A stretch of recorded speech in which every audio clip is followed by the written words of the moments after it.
Our final update before the Bills face the Jets, an injury update with Dr. Kyle Trimble of Banged Up Bills, and my 5 predictions for Sunday are all coming your way today on Locked On Bills. You are Locked On Bills, your daily Buffalo Bills podcast. Part of the Locked On Podcast Network, your team every day.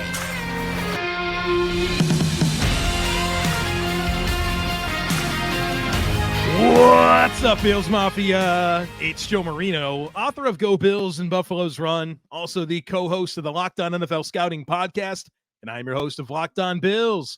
Want to thank you for making Locked On Bills your first listen every day, and a big welcome and shout out to our everydayers. You know who you are. Those of you who never miss a single episode, I appreciate y'all being here very, very much. I'd also like to invite you to subscribe or follow for free on YouTube or wherever you listen to podcasts. We're part of the Locked On Podcast Network, your team every day. This episode is brought to you by PrizePicks, the easiest and most exciting way to play daily fantasy sports. Go to prizepicks.com/LockedOnNFL and use code LockedOnNFL for a first deposit match up to $100.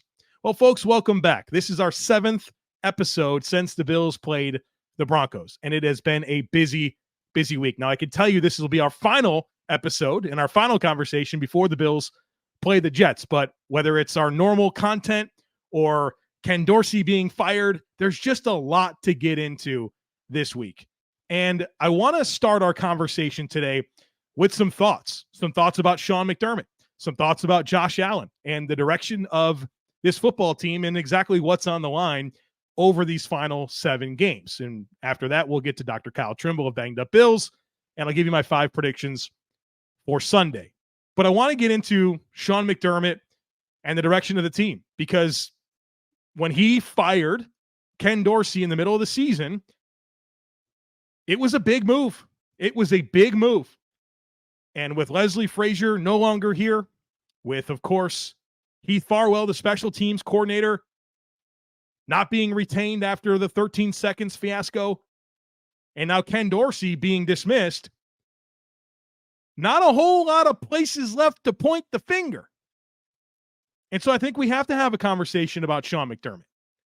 And let me start by saying I am deeply appreciative to Sean McDermott. He took this organization from the dumps to a team that people expect to win the Super Bowl year over year, right? It's been the case for the last several seasons. He's been incredible for this team. And I've defended him a lot. But we got to have an honest conversation about him and where he falls in all of this, how responsible he is for the 5-5 record and the performance of the team.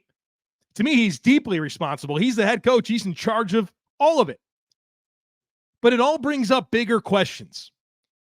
And my number one concern right now as it relates to Sean McDermott is if his messaging has become stale to this football team. Because it has to me. I can't hear him talk about discipline and fundamentals and complementary football and preparation and situational management without rolling my eyes right now. Because I've seen too many instances of those things just not being true about the football team that he runs. We hear him talk about it, and that all sounds great. But the blunders, they don't stop happening. The catastrophic losses, they're not stopping. Somehow it's getting worse.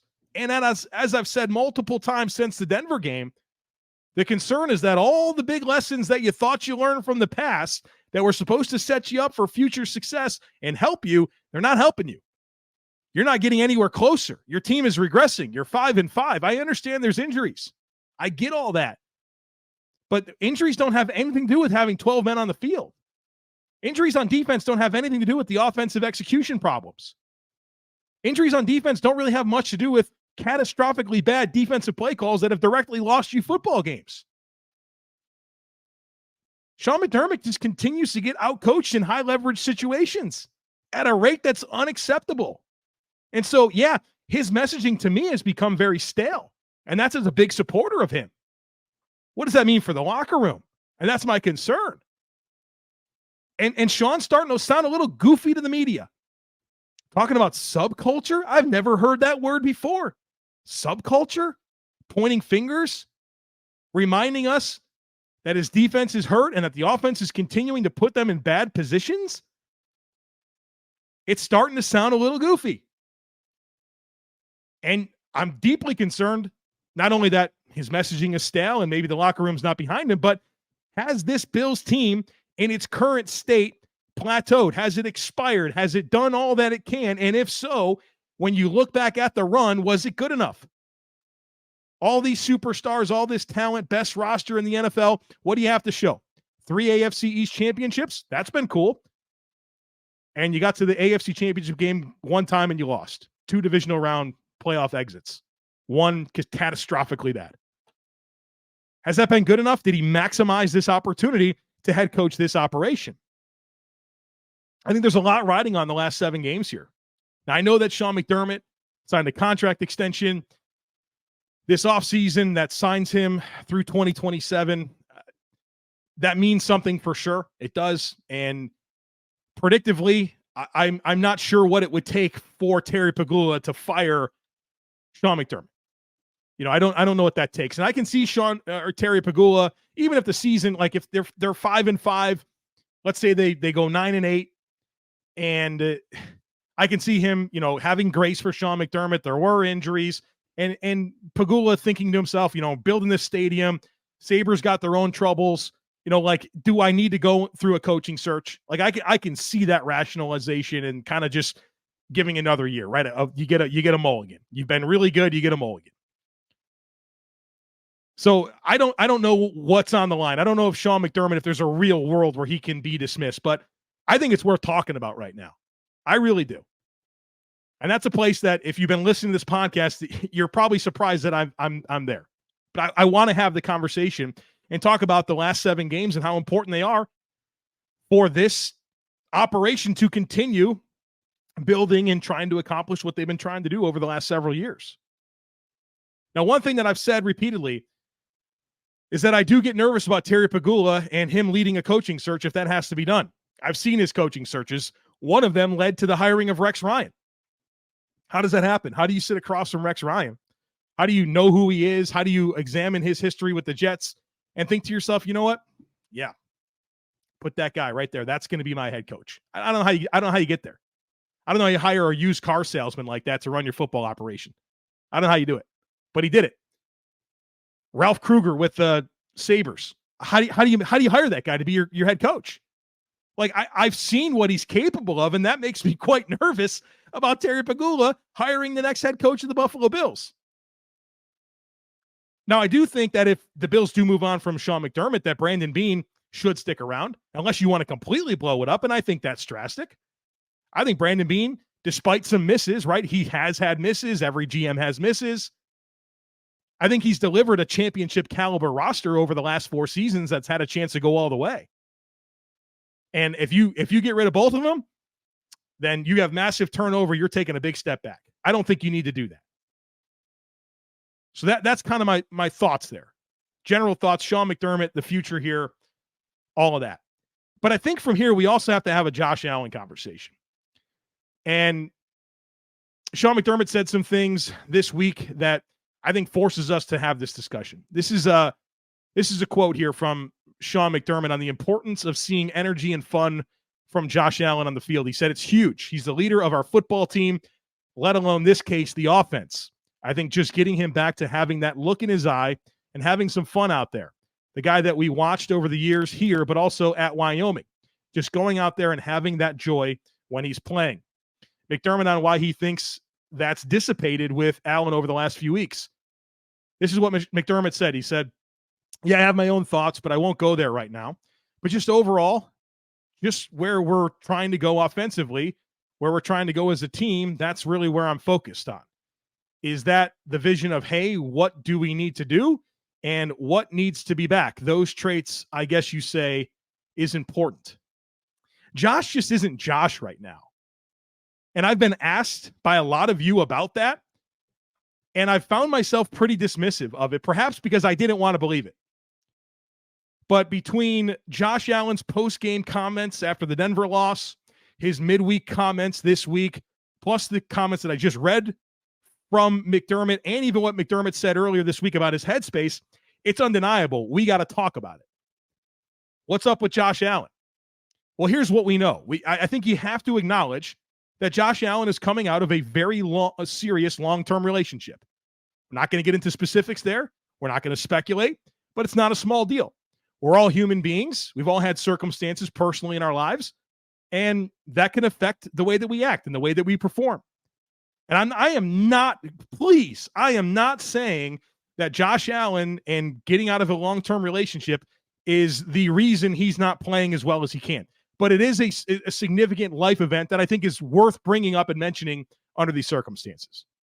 And at the end of the day, Josh Allen, still a small-town farmer from California that very quickly got rich and famous. He's probably sorting through quite a bit. And there's a lot on his shoulders right now, and things aren't going well. And if you've been a listener to this podcast over the years, you know I have talked somewhat regularly about my concerns with Josh Allen and his offseason process. You know, I was asked a few years ago about what my biggest concern with Josh Allen is moving forward, and my answer was his offseason habits. And the offseason is where championships are won. And I've never felt like Josh Allen was very committed during the offseason since he's become an elite player. And I think this past year gave us a good look at what that looks like through his various media appearances, where he talked about the focus of his offseason is rest. It's about getting away from football. It's about golf. He enjoys whiskey. He enjoys hanging out with friends. And that's where his priorities are. And he's defended that process repeatedly by saying, hey, that's what's best for him. He plays the game a little bit differently, and that's what he has to do to get back ready to go for another season. And I think that's catching up with him.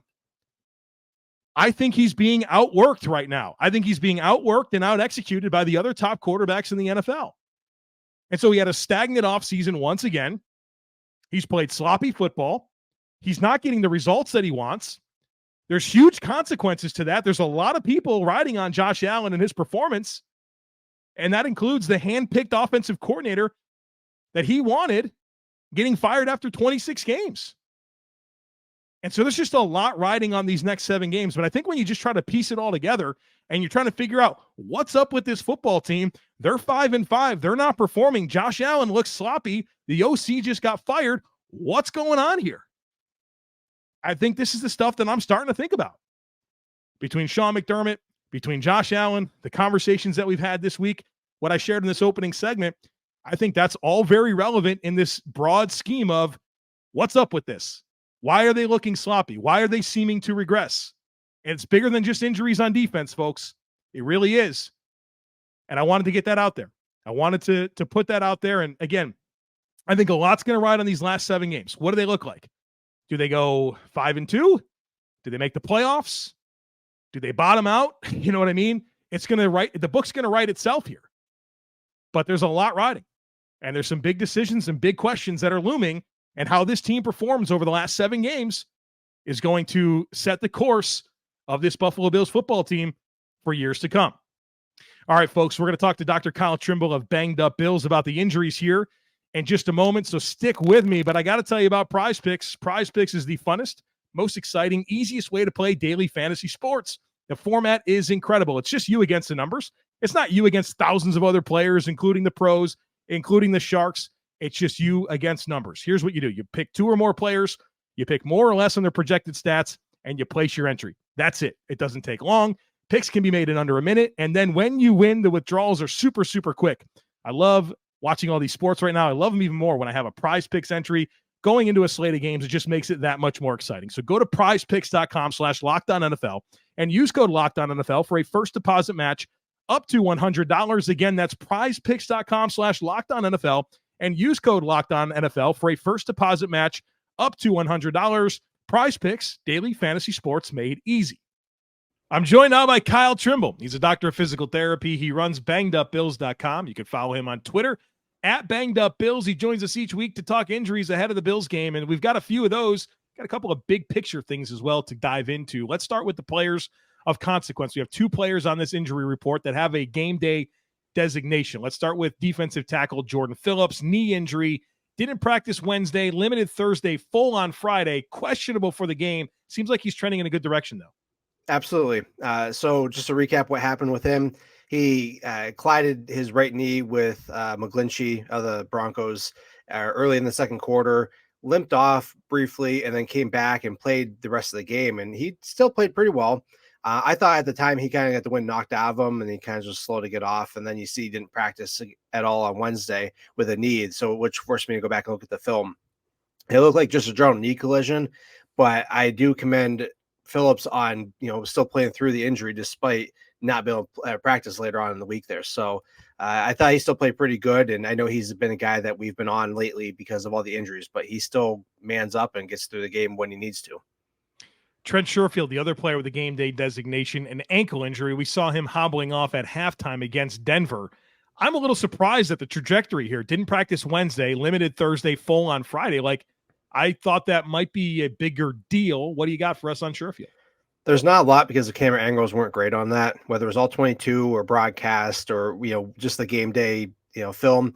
It just didn't give us a whole lot because what happened was this was during the 2-point conversion when they hit Gabe Davis. The cameras pan away and that goes with all 22 everywhere else. So you don't really ever see what happens, but he kind of just turns and then kind of disappears there. So this was the left ankle coming out, if I recall correctly, because his shoe loosened up as he was coming up the tunnel. The fact that he was able to practice this weekend is questionable suggests it's not a high ankle sprain. So that makes you think maybe a low ankle sprain. He might have just tweaked it when he was trying to pivot.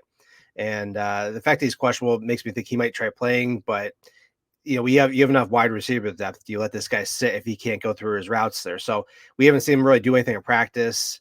We did see Phillips do some stuff at practice. So it kind of is up in the air whether both play. I'd be willing to bet that Sherfield more likely has a chance to play versus Phillips, but I've been wrong before only because we sometimes don't have the full information. So in either case, we have the depth necessary to bring somebody up if both of them can't play. Yeah, stay tuned for a potential practice squad call up 4:00 on Saturday. Eastern time is when that is due. I want to get into Christian Benford here for just a very quick second. Didn't play in the last game. He was ruled out. And then this week, he, with a hamstring, was limited full on Friday. McDermott spoke on, I think it was WGR. He said that Christian Benford, he's trending in the right direction, but if he plays, it may just be in an emergency type role, not necessarily a starting capacity. And so if we see a situation where Benford is active, but it's still Dane Jackson and Rasul Douglas, I think we'll know that he's not quite all the way back from the hammy. Absolutely. And just once again, recap with that, he injured in practice the Friday before. He didn't have a game day designation, played, injured it late in the second quarter.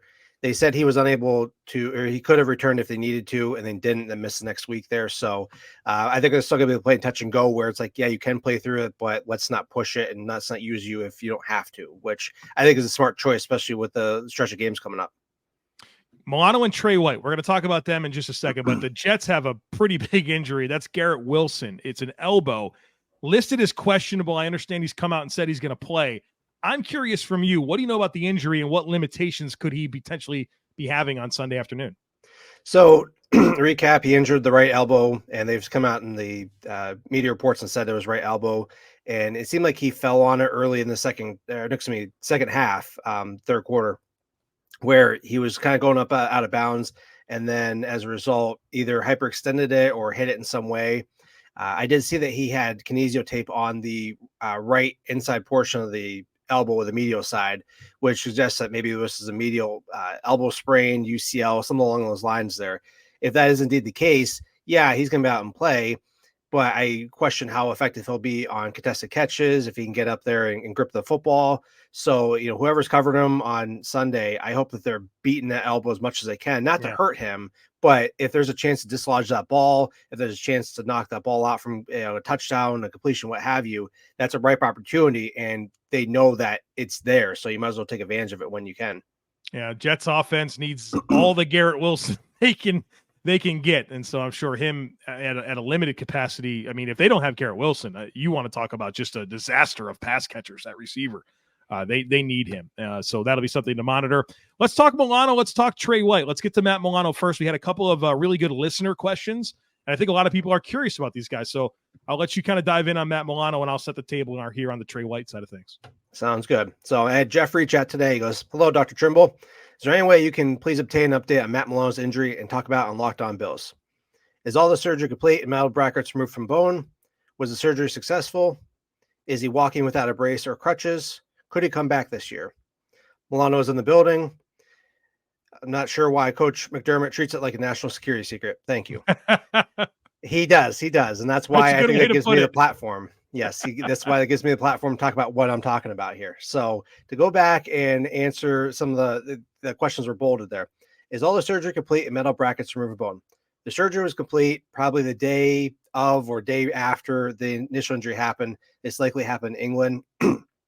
So yes, the surgery has been complete. There sometimes are second surgeries when there's additional damage going on, but I believe at the time they would have just done, the bone fracture repair. And then as for the metal brackets, usually they don't remove hardware unless there's irritation with that, or in the case of an external fixture.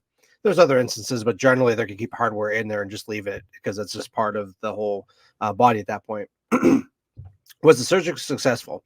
I would say so. It is. They were talking about him potentially returning. So if it wasn't, I think that they would have had more of a different outlook at the time. And now, they did have reports coming out today that shouldn't change, which I'll get to in a second.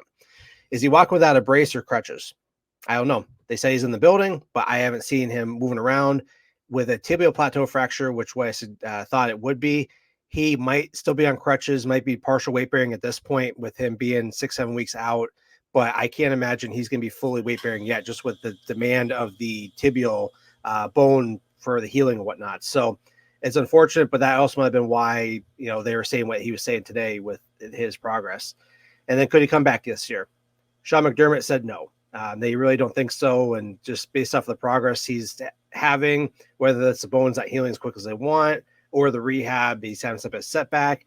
It's unfortunate, but back when this injury happened, I said there's a small chance he could come back if everything went well from a rehab standpoint. So it's unfortunate, but that's just the reality of, trying to be so aggressive with the injuries and rehab. So yeah, you want him to come back, but you want him to rush back and then, maybe the Bills don't make the playoffs or he's not fully ready and you risk further injuries. So I think the Bills are doing right by him, even though he's a huge loss on defense. Bernard and Milano 2024. That's when we get to see the duo back on the second level. Had another listener question about Trey White, and my apologies, I didn't have the name written down, but I do have the question, which is, I'm looking at Aaron Rodgers' accelerated recovery time and thinking of Trey White, aren't we all? I'd love to see Trey get this surgery if it's right for him so we can see him back on the field more quickly. Have you heard from Kyle Trimble on Rodgers' accelerated recovery time? Oh, yeah. I definitely talked about that. It's up on my site. You have to go back to when the injury happened. I did a quick article on him about, just the whole process with the Achilles and whatnot. Now, this is my, bias being a Bills fan and then being a physical therapist.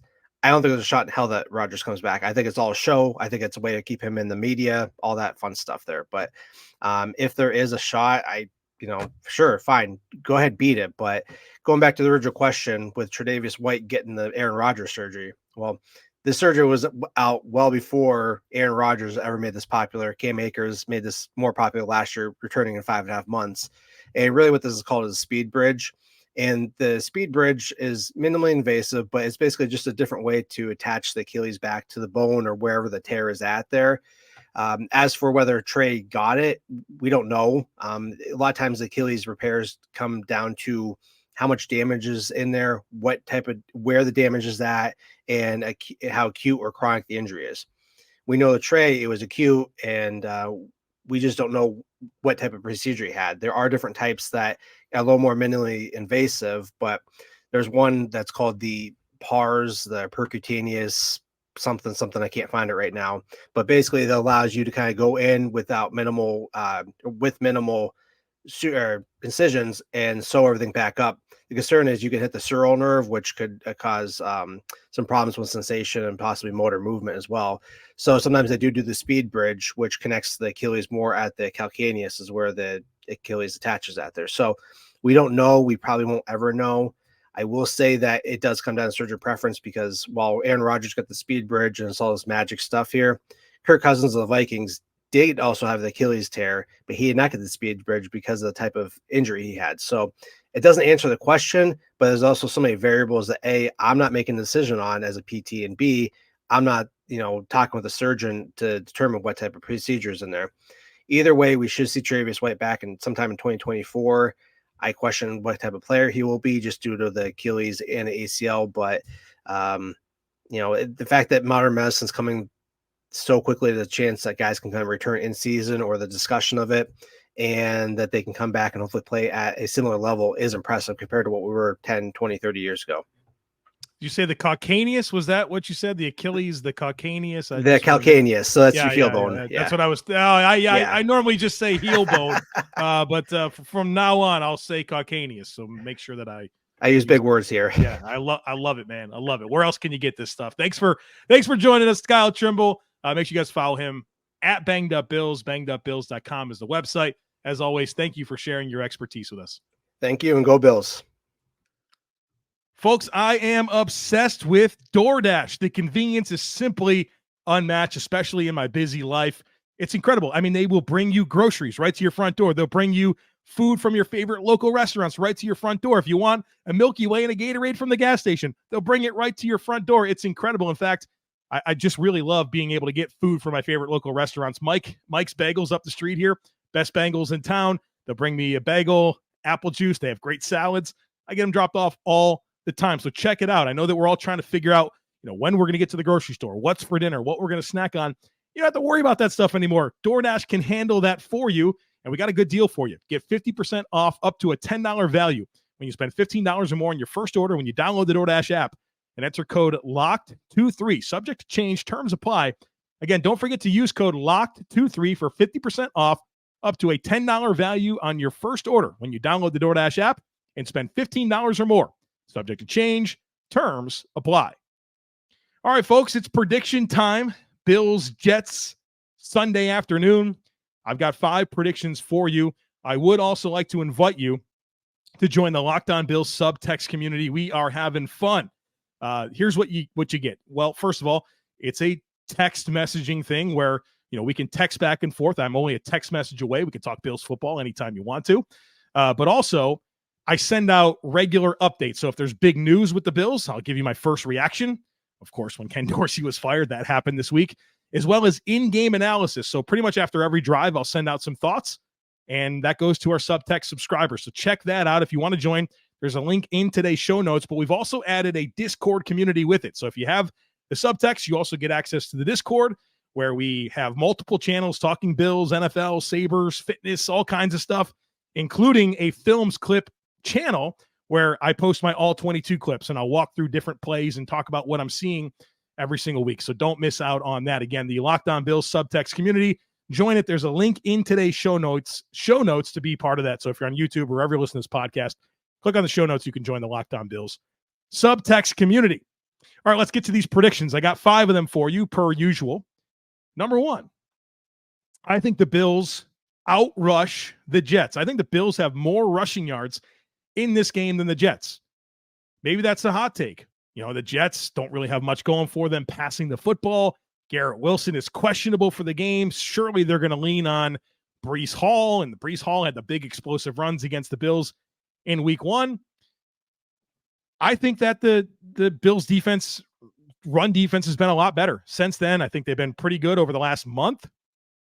If there's probably a good story to be told about the Bills and where the season's going, their run defense has been a lot better. I think it's going to show up on Sunday. And the other part of that is I'm expecting the Bills to run the ball effectively. This Jets run defense can be had. They're 22nd in yards per carry, 31st in yards per game. And the Bills are coming off their best rushing performance of the season against the Denver Broncos, 192 yards. I think they're going to run the ball well. I think the Bills have more rushing yards than the Jets on Sunday.